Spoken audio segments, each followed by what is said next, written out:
আর কোনদিন বাদ দেবেন সালাত? ইচ্ছা করে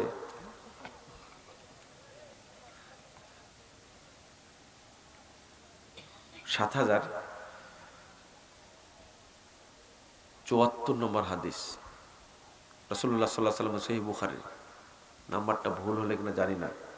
রাসূলুল্লাহ সাল্লাল্লাহু আলাইহি ওয়াসাল্লাম বলছেন যে আমি দেখলাম একজন ব্যক্তিকে পাথর দিয়ে মারা হচ্ছে।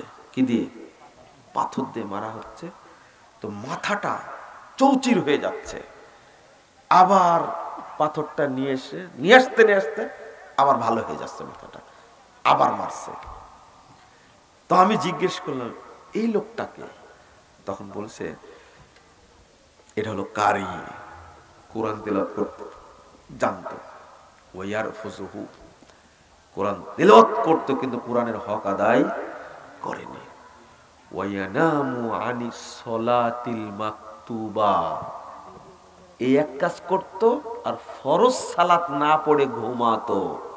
এই জন্য জাহান্নামে যাওয়ার আগেই শাস্তিটা হচ্ছে। বুঝেছেন মনে হয় কথা? ফজর কয়টায় পড়েন আপনি? অনেকে প্রশ্ন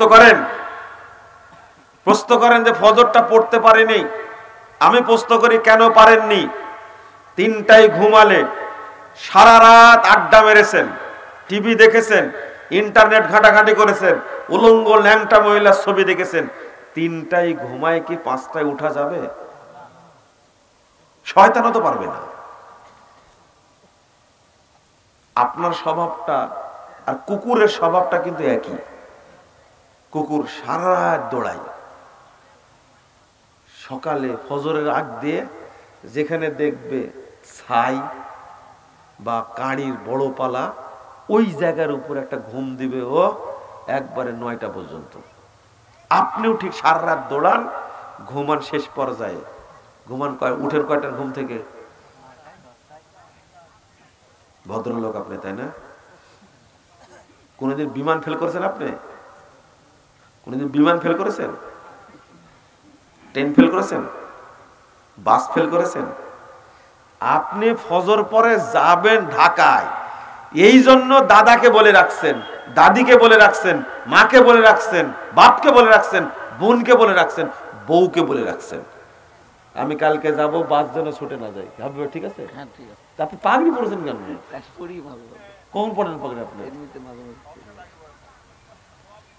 না, আমার খুব পরিচিত মানুষ তো, এই জন্য একটু বললাম। পাগড়ি পরার কারণে আমি চিনতে পারিনি প্রথমে যে পাগড়ি পরে কে বসলো আমার পাশে, তাও কালো পাগড়ি পরেছে। আচ্ছা শোনেন, এদিকে তাকান, এদিকে তাকান। আল্লাহ যদি জিজ্ঞেস করেন তুমি কোনদিন বাস ফেল করনি ঘুমের কারণে, তুমি কোনদিন ট্রেন ফেল করনি, তুমি কোনদিন বিমান ফেল করার রেকর্ড নাই, বিমান ফেল করলে ইমান যেত না, পরের ফ্লাইটে আবার যাওয়া যেত। ট্রেন ফেল করলে ইমান যেত না, পরে আবার ট্রেনে যাওয়া যেত। বাস ফেল করলে পরের বাসে আবার যাওয়া যেত। ওই বাসের কোম্পানি বলবে, ঠিক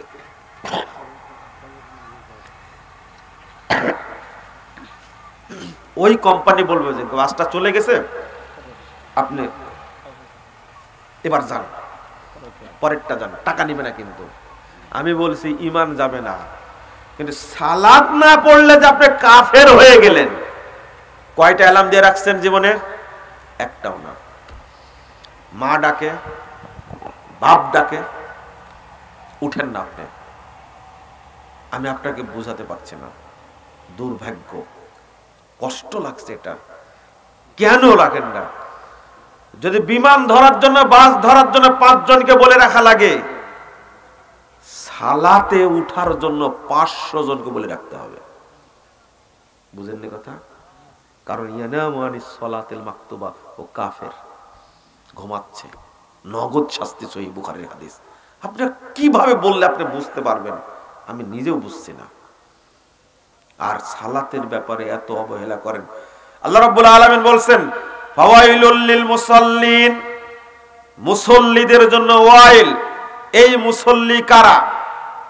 সাহাবীরা অনুবাদ করতেন ফাওয়াইলুল লিল মুনাফিকিন, যারা মুনাফিক মুসল্লি তাদের জন্য ওয়াইল, এরাই যাবে গাইয়াতে। ওয়াইল এবং গাইয়া মানে কি? ওয়াইল মানে কি? ওয়াইল মানে হলো জাহান্নামের সেল। ওয়াইল মানে কি? জাহান্নামের সেল।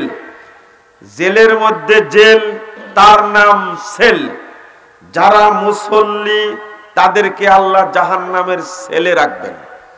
ইবনে মাসউদ রাদিয়াল্লাহু আনহু বলছেন ওয়াদিন ফি জাহান্নাম, ওয়াইলটা হলো, গাইয়াটা হলো জাহান্নামের একটা উপত্যকা, একটা দ্বীপ, একটা অঞ্চল। বাইদুল কর, যে জাহান্নামটা সবচেয়ে গভীর, খবিসুত্তম, যে জাহান্নামের খাদ্য হবে পচা, দুর্গন্ধযুক্ত। ইমাম আমাশ হাসান বসরি তিনি বলছেন ওয়াদিন ফি জাহান্নাম, জাহান্নামের একটা উপত্যকার নাম হলো ওয়াইল। জাহান্নামের একটা সেল, তার নাম হলো ওয়াইল। মিন দামিন ওয়া কাইহিন, যেটা তৈরি করা হয়েছে দুইটা যে বস্তু দ্বারা, পচা রক্ত, পচা পুঁজ দ্বারা। এই জায়গায় থাকে মুনাফিক মুসল্লি। মুনাফিক মুসল্লি কে? মুনাফিক মুসল্লি কে এটা জানতে হবে না? এই জন্য বলেছি শুরুতেই, আমি কিন্তু নামাজিদের ব্যাপারে কথা বলছি। কাদের ব্যাপারে? বেনামাজের ব্যাপারে বলেছি না। বেনামাজের ব্যাপারে যতটুকু বলেছি এতটুকু যথেষ্ট। আমার ভাইয়েরা আসছে আলোচনা শোনার জন্য, আমি ভাইদেরকে বলবো সালাতে ত্রুটি থাকলে সংশোধন করে নেন। আল্লামা দেলান হোসেন সাইদি রাহিমাহুল্লাহ তিনি জাল হাদিসের কবলে রাসূল সাল্লাল্লাহু আলাইহি ওয়াসাল্লাম সালাত বইটা পড়ে জেলখানা থেকে 2013 সালের 25শে ডিসেম্বর আমার কাছে একটা পত্র লিখেছিলেন। পত্রের শিরোনাম দিয়েছিলেন ভুল সংশোধনে সফলতা আছে, ব্যর্থতা নেই, লজ্জারও কিছু নেই। আবার শোনেন, ভুল সংশোধনে সফলতা আছে, ব্যর্থতা নেই, লজ্জারও কিছু নেই। কেন লিখলেন? 9 পৃষ্ঠার পত্র কেন লিখলেন? আপনার বুঝার দরকার না? ভুল মানুষেরই হয়, হয় না?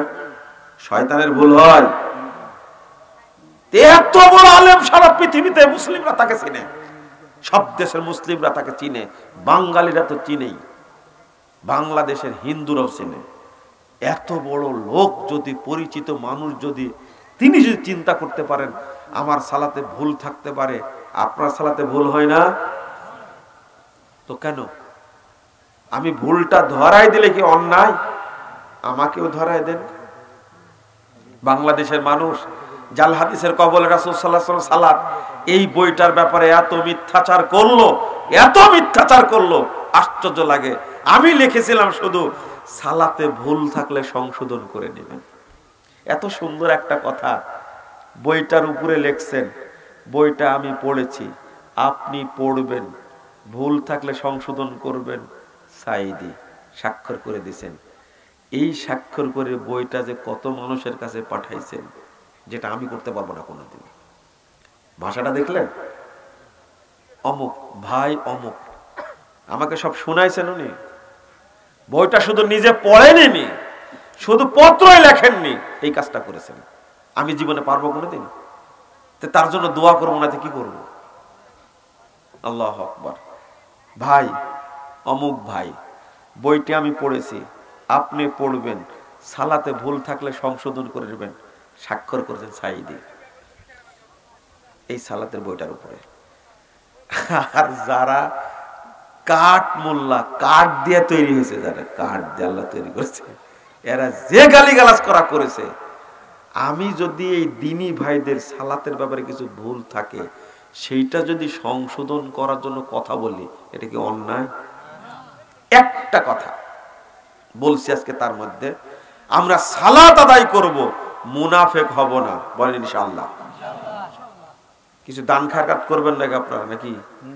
হ্যাঁ, আচ্ছা, আপনারা পকেটে যা আছে হাত দিবেন, এটা দিবেন, আর বলবেন আল্লাহ বরকত দিও। কি বলবেন? আল্লাহ বরকত দিও। দিবেন আর বলবেন বরকত দিও। তাহলে কি হবে? বরকত আপনারও হবে, প্রতিষ্ঠানেরও হবে। আর যদি মন চায় না, দিন না, কারণ বরকত হবে না আপনার সম্পদে।